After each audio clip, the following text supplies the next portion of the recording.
In the last video, I showed you how to create new commands for the Amilious Console, and in this video, I want to show you how to actually register those commands within the console so you can use them. Now, you don't need to do this if you're extending from a command behavior, because a command behavior will automatically register and unregister the commands for you.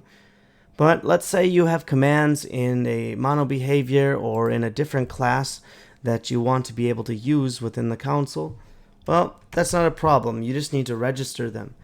And since I'm using a mono behavior here, I'm going to register them in the on enable. That way, whenever the object is enabled, the commands will be registered. So there's two ways to do this. You can register all the commands within this object. And if you want to do that, you just need to get the console.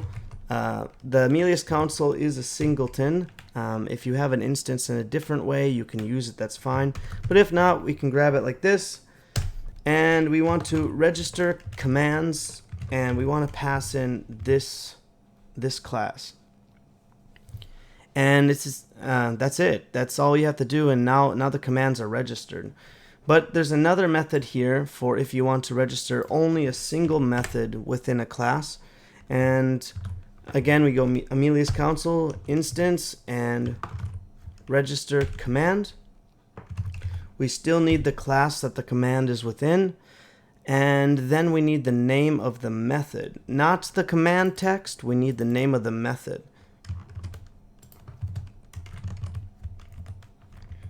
Like that.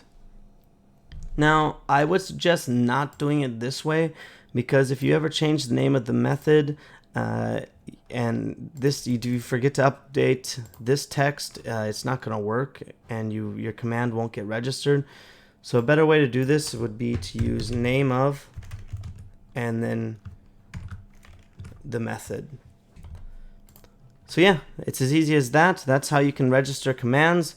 Once this is done, it should work within the console. We can hop back over to Unity to check it out.